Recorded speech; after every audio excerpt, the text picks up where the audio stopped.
నమస్కారం. City cable news కి స్వాగతం. ముందుగా ముఖ్యాంశాలు.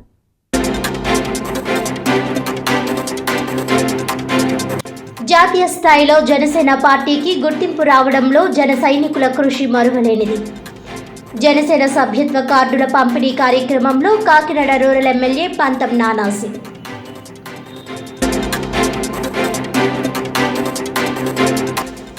ఈ నెల 9వ తేదీ నుంచి 3 రోజుల పాటు కాకినాడ మెక్లరిన్ గ్రౌండ్స్ లో కాకినాడ శాంతి ప్రార్థన మహోత్సవాలు. Luke memorial peace temple director Elchuri Vidyasagar ఆధ్వర్యంలో జరగనున్న మహోత్సవాలు ఆశీర్వాదకరంగా జరగాలన్న Kakinada city MLA Vanamadi Kondababu.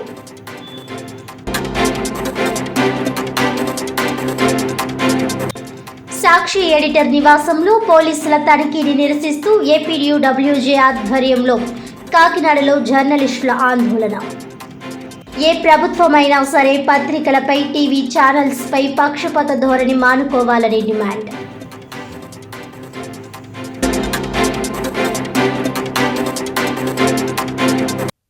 Details చూస్తే, జాతీయ స్థాయిలో జనసేన పార్టీకి గుర్తింపు రావడంలో జన సైనికుల కృషి మరువలేనిదని కాకినాడ రూరల్ ఎమ్మెల్యే పంతం నానాసి అన్నారు.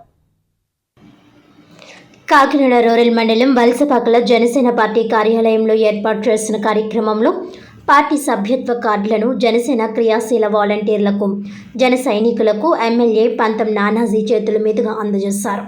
ఈ సందర్భంగా ఎమ్మెల్యే మాట్లాడుతూ, కాకినాడ రూరల్ నియోజకవర్గం నుండి సుమారుగా 28,000 సభ్యత్వాలు నమోదు చేయడం జరిగిందని, వీటిలో జనసేన పార్టీ రూరల్ మండల అధ్యక్షుడు కరెడ్ల గోవింద్ 1249 సభ్యత్వాలు చేసి మొదటి స్థానంలోనూ, తాటికైల వీరబాబు 1087 సభ్యత్వాలు చేసి రెండో స్థానంలో, ముద్రగడ రమేష్ 3వ స్థానంలో, నల్లె ప్రసన్న 4వ స్థానంలోనూ నిలిచారని తెలిపారు. సభ్యత్వ నమోదు కార్యక్రమాల్లో పాల్గొన్న వారందరికీ కృతజ్ఞతలు తెలిపారు. జన సైనికులే జనసేన పార్టీని ముందుండి నడిపించారని, జాతీయ పార్టీగా జనసేన పార్టీ ఆవిర్భవించడానికి జనసేన పార్టీ అధ్యక్షుడు కొణిదెల పవన్ కళ్యాణ్ కృషి, పట్టుదల ఎనలేనిదని కొనియాడారు.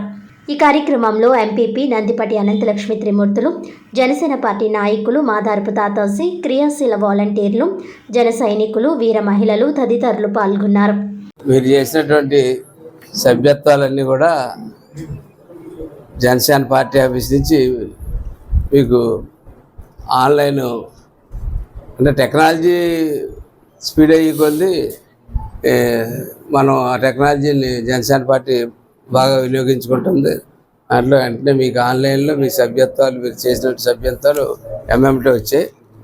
అంటే ఇందులో సగం మంది పాత సభ్యులకి సభ్యత్వాలు ఎట్లాగా ఉన్నాయి, కానీ మిగిలిన మళ్ళా సభ్యత్వాలు చేసాం కాబట్టి వాళ్ళకి కూడా ఫ్రెష్గానే ఇస్తా ఉన్నారు.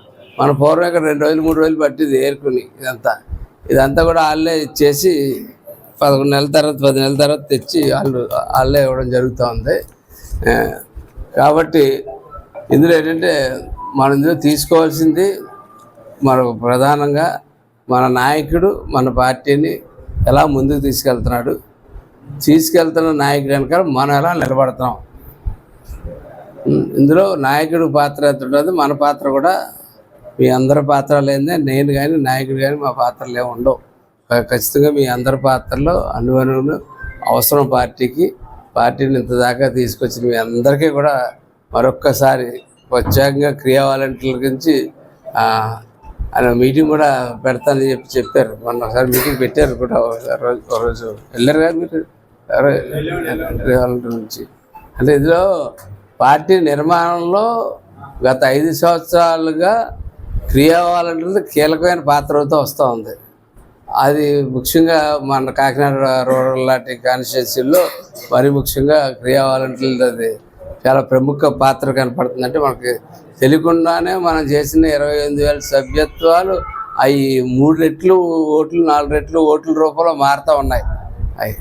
అవి సభ్యత్వాలే కదా అని చెప్పి తేలిగ్గా తీసుకోకుండా మనం ప్రతి సంవత్సరం మనం చేసుకుంటూ ఉన్నాం. అలాగే గత 3-4 సంవత్సరాలుగా మనం క్రియాశీలక సభ్యులు అందరితోటి కలిసి మనం వనభోజనాలు పెట్టుకుంటూ ఉంటున్నాం. అందరూ కలిసి ఒక పండగ కింద ఉత్సవం చేసుకుంటూ ఉంటున్నాం. అది ఎప్పటికీ అలా కంటిన్యూ అవుతుంది.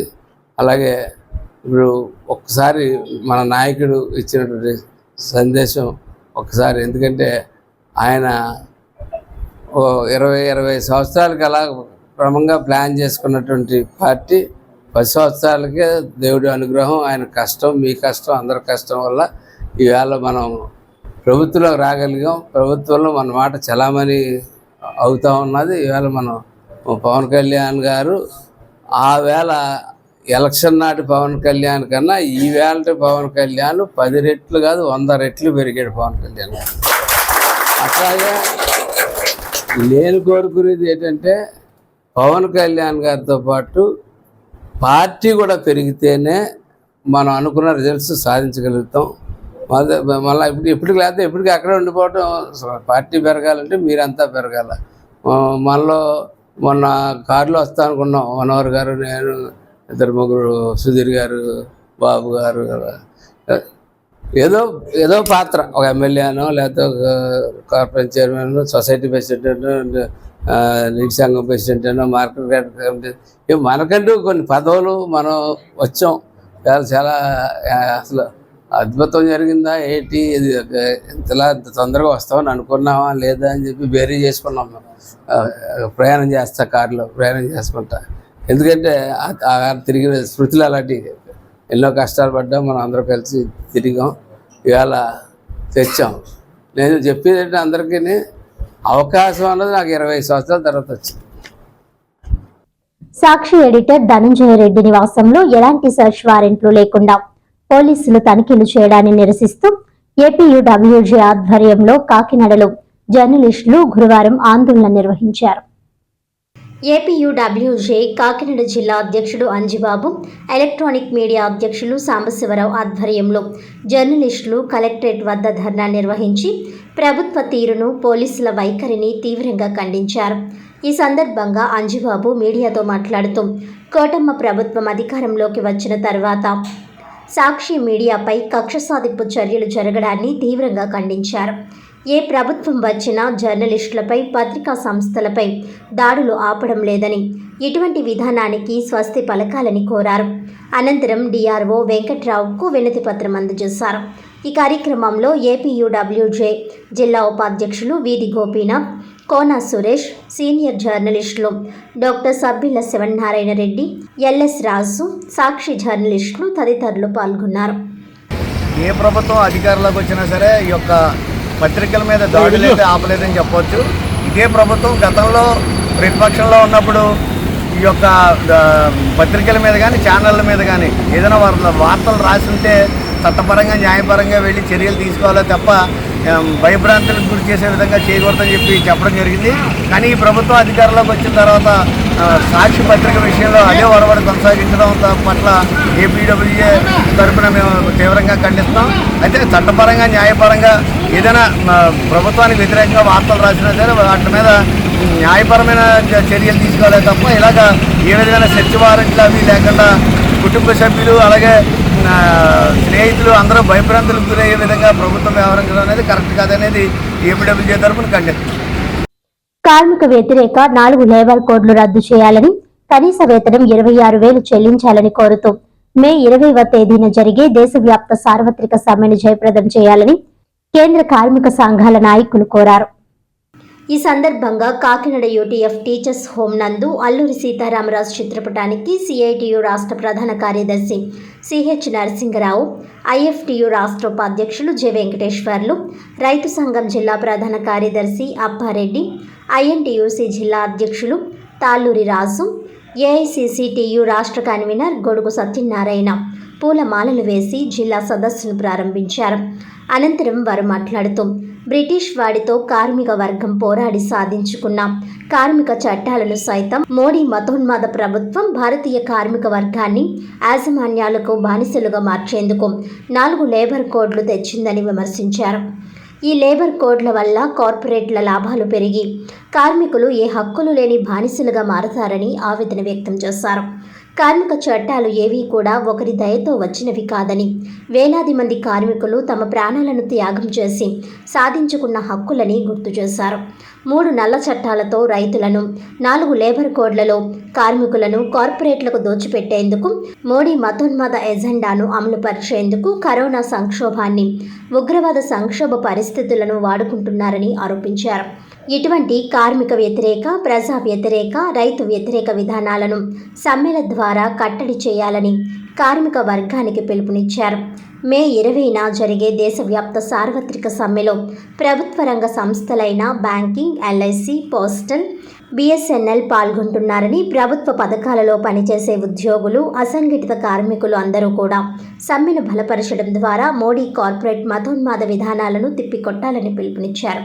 ఈ కార్యక్రమంలో సిఐటియు జిల్లా ప్రధాన కార్యదర్శి చెక్కల్ రాజ్ కుమార్, జిల్లా కోశాధికారి మలకారమణ, వర్కింగ్ కమిటీ సభ్యులు ఎల్ఐసి సత్యనారాయణ, కాళ్ళ నాగేశ్వరరావు, షేక్ పద్మ, నక్కెల శ్రీను, రంగుల ఈశ్వరరావు, మేడిశెట్టి వెంకటరమణ, ఆశా వర్కర్స్ యూనియన్ జిల్లా ప్రధాన కార్యదర్శి చంద్రమల పద్మ, వేణి, వెంకటలక్ష్మి, ఐఎఫ్టియు రాష్ట్ర కోశాధికారి గుబ్బల ఆదినారాయణమూర్తి, ఉమ్మడి తూర్పుగోదావరి జిల్లా పంచాయతీ వర్కర్స్ యూనియన్ జిల్లా అధ్యక్షులు రాగుల రాఘవులు, గరగ దుర్గారావు, వ్యవసాయ కార్మిక సంఘం జిల్లా నాయకులు లచ్చారావు తదితరులు పాల్గొన్నారు.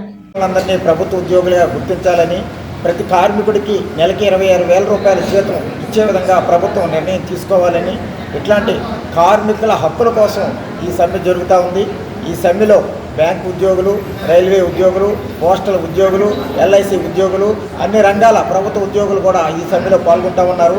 ఈ సమ్మె ద్వారా మోడీ ప్రభుత్వం అనుసరిస్తున్న కార్మిక వ్యతిరేక, రైతు వ్యతిరేక, ప్రజా వ్యతిరేక విధానాలకు ఒక చెప్పు దెబ్బగా ఉండాలని చెప్పేసి ఈ సమ్మెను నిర్వహిస్తూ ఉన్నాం.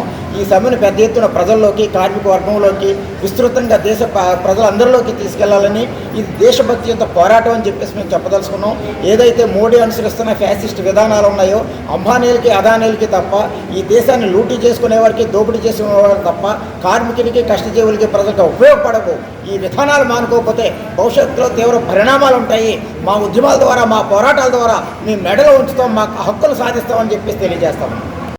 20వ తారీఖున సార్వత్రిక సమ్మెను జయప్రదం చేయాలని చెప్పేసి కేంద్ర రాష్ట్ర ఏదైతే మరి వ్యతిరేకత అవలంబిస్తారో కార్మికుల పట్ల ఈ సమ్మెను మరి మా యొక్క ఆల్ ఇండియా అధ్యక్షులు రెడ్డి గారు పూర్తి స్థాయిలో మద్దతు పలకాలని చెప్పేసి అన్ని సంఘాలకు కూడా ఆయన ఇంటిమేట్ చేయడం జరిగింది. అలాగే కాకినాడ వచ్చినప్పటికీ జిల్లాలోని మరి ఐఎన్టీసీగా మేమైతే మాత్రం అన్ని కార్మిక సంఘాలకి అందరికీ కూడా మేము పిలుపుకోవడం జరిగింది. అలాగే దేశవ్యాప్తంగా జరిగే ఈ సమ్మెను ఎట్టి పరిస్థితుల్లో కూడా ఈ లేబర్ కోడ్లు అడ్డుకోవాలి. అలాగే అన్ని రంగాల నుంచి కూడా కార్మికులు సిద్ధంగా ఉన్నారు. దీనికి ఏమీ కూడా డోకా లేదు. 20వ తారీఖు సక్సెస్ఫుల్ చేస్తారని చెప్పేసి ఆశిస్తున్నాం. కేంద్ర కార్మిక సంఘాల ఆధ్వర్యంలో జరిగే ఈ యొక్క సమ్మెను కార్మికులందరూ కూడా పాల్గొవాలి. ఉద్యోగ సంఘాలు పాల్గొవాలి, ప్రజలు పాల్గొవాలి, అలాగే మరి రైతు సంఘాలు పాల్గొవాలి. అన్ని రంగాలు పాల్గొంటేనే ఈ సమ్మె సక్సెస్ అవుతుందని చెప్పేసి కోరుకుంటూ ఐఎన్టీసీగా మేము బలోపేతం దీన్ని బలపరచాలని చెప్పేసి కోరుకుంటూ సేవ తీసుకుంటాం. మే 20వ తేదీన అఖిల కార్మిక సంఘాల దేశవ్యాప్తమైన సమ్మె జరుగుతుంది. ఈ సమ్మెలో దేశవ్యాప్తంగా అన్ని రంగాలు కూడా పాల్గొంటున్నాయి. కేంద్ర ప్రభుత్వం తీసుకొచ్చినటువంటి 4 లేబర్ కోడ్లను రద్దు చేయాలి అనేది ప్రధానమైనటువంటి అంశం. ఈ లేబర్ కోడ్లు పూర్తిగా కార్మిక వర్గానికి వ్యతిరేకమైనవి. సంఘం పెట్టుకోకుండా సంఘం అడ్డుపడతాయి. అట్లాగే సమ్మె చేయకుండా కార్మికులని అణిచేస్తాయి. సమ్మె చేస్తే కార్మికులకు మీద విపరీతమైన శిక్షలు ఉంటాయి.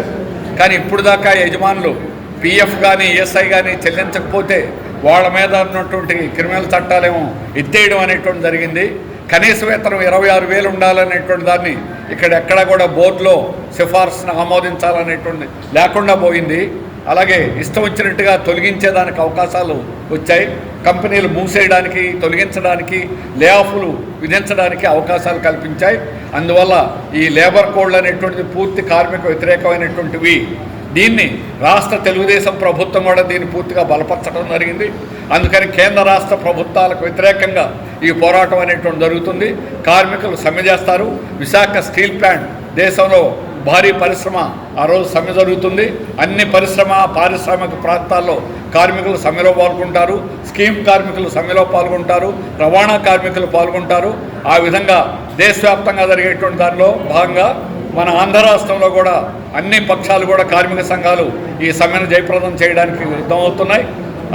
దానిలో భాగంగానే కాకినాడలో జరిగినటువంటి ఈరోజు జిల్లా సదస్సు ఈ సమ్మెను బలపరుస్తూ తీర్మానించడం, ఈ సమ్మెను బలపరుస్తూ కార్యక్రమాన్ని రూపొందించడాన్ని రాష్ట్ర సంఘాల తరఫున CIT నుంచి ప్రత్యేకంగా అభినందిస్తున్నాం.